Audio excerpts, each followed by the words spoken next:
অন্তর্বর্তী সরকারের কাছে মানুষ তাদের প্রত্যাশার প্রতিফলন দেখতে চায় বলে মন্তব্য করেছেন বিএনপি স্থায়ী কমিটির সদস্য ডক্টর আব্দুল মঈন খান। আন্তর্জাতিক মাতৃভাষা দিবস উপলক্ষে বিকেলে রাজধানীতে এক আলোচনা সভায় তিনি বলেন, অন্তর্বর্তী সরকারের কর্মকাণ্ড দেশের মানুষ পর্যবেক্ষণ করছে। আন্দোলন সংগ্রামের সঠিক ইতিহাস তুলে ধরার পাশাপাশি সরকারের কাছে দ্রুত নির্বাচনের দাবি জানান অন্য বক্তারা। বিস্তারিত জানাচ্ছেন মনিরুজ্জামান।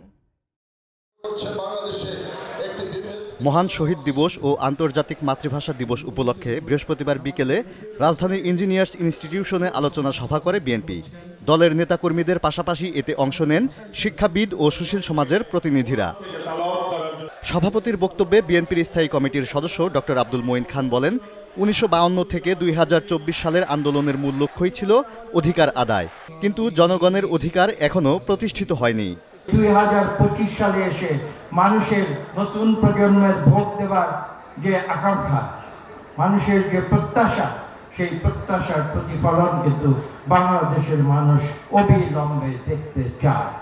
স্থায়ী কমিটির সদস্যরা অভিযোগ করেন, আওয়ামী লীগ সবসময় ইতিহাস বিকৃতি করেছে। বিএনপি ক্ষমতায় গেলে ভাষা আন্দোলন থেকে শুরু করে ২৪-এর গণ অভ্যুত্থানের সঠিক ইতিহাস সংরক্ষণ করা হবে। বুক পেতে দিয়ে মাইনফিল্ড অতিক্রম করে শত্রুর সাথে হাতাহাতি যুদ্ধ করে কারা বাংলাদেশকে স্বাধীন করেছে, জনগণের কাছে এই তথ্য তুলে দেওয়া হয় নাই। যদি আবার বাংলাদেশের রাষ্ট্র পরিচালনার দায়িত্ব শহীদ জিয়ার হাতে করা দল বিএনপির হাতে আসে, তাহলে যেন এই বিষয়টি অনুসন্ধান করা হয় এবং আরও যারা শহীদ হয়েছেন সেই সময় তাদের জন্য প্রকৃত মর্যাদাটা প্রদান করা হয়। অন্তর্বর্তী সরকারের সমালোচনা করে বিএনপির জ্যেষ্ঠ নেতারা বলেন, সংস্কারের নামে নির্বাচন বিলম্বে দেওয়ার পায়তারা করা হচ্ছে। ফখরুদ্দিন মঈনুদ্দিন কি বাংলাদেশে আছে? আমরা ডক্টর মোহাম্মদ ইউনূসকে সেরকম দেখতে চাই না।